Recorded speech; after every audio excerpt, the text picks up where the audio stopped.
a Russian mercenary who gained notoriety for butchering prisoners of war and civilians in the Donbas, has been killed fighting in Ukraine. Vladimir Andonov, 44, a fighter for the shadowy Wagner group, was shot by a sniper near Kharkiv during a reconnaissance missions on June 5, Russian media says.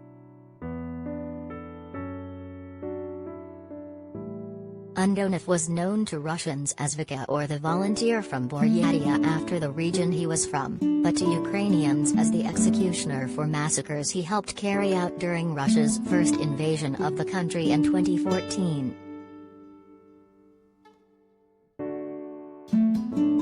His death was confirmed by Zumbil Zamsozhaniev, head of the region where Andonov was from, who spoke to Russian newspaper Moskovsky Komsomolets.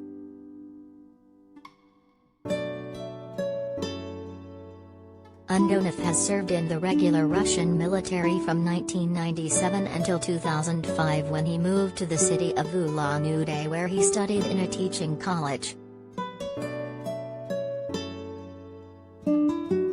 He dropped out of school before completing his studies and got a job in trade, before answering a call for volunteers to go to Ukraine and join the fighting in 2014.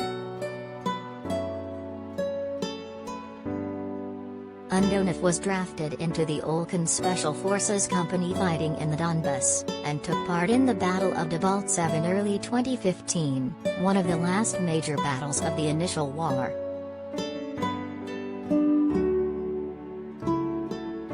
At the time, he appeared in a video filmed in the region, which became one of the first pieces of evidence that volunteers from the Buryatia were in Ukraine. Ukraine accuses him of personally participating in the massacre of prisoners of war in the town of Lovinovo in the aftermath of the battle, and of killing civilians elsewhere in Donbas. Andonov remained in Ukraine on the front lines even after full-scale war with Ukraine ceased with the signing of the 2015 Minsk agreements, before returning to his home region sometime in 2017.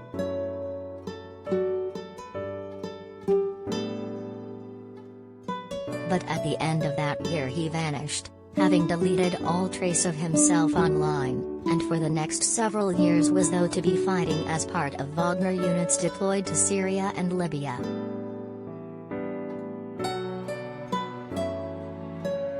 Wagner mercenaries have gained a bloodthirsty reputation for fighting battles that Russia's regular military cannot, participating in massacres, torture and indiscriminate killings along the way. Andonov was then redeployed to Ukraine following Putin's order to re-invade the country, issued on February 24. It is unclear where exactly he had been fighting before his death near the Ukrainian city of Kharkiv on Sunday. Andonov died as Ukraine launched a fresh counterattack in the region, pushing Russian forces further back towards their own border.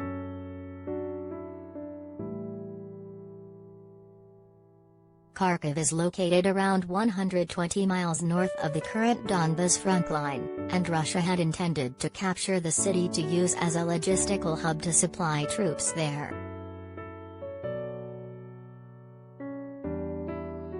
But, after more than 3 months of fighting, the city remains in Ukrainian hands, with Putin's men having all but abandoned efforts to take it.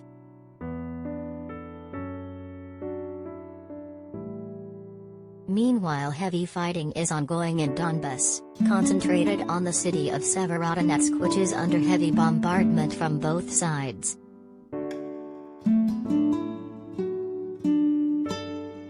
Control of the city continues to shift, with Ukraine launching a large-scale counterattack that retook large parts of the city at the weekend before a Russian push on Monday forced Kyiv's men back again.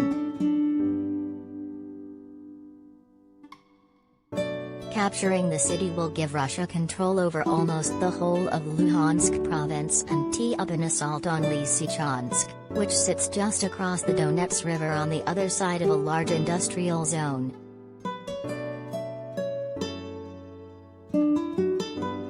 Failing to take Severodonetsk would see Russia's eastern offensive, now the focus of its war, since the failure to take Kyiv, grind to a halt, and perhaps even reverse if the fighting leaves Putin's forces too weak to hold the territory they have captured.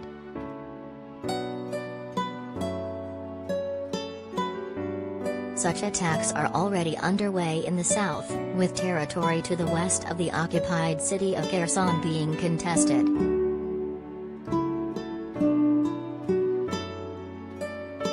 Limited Ukrainian counterattack has seen troops cross the Inhulets River and capture a smattering of towns on the eastern shore, but fail to make significant inroads into occupied territory.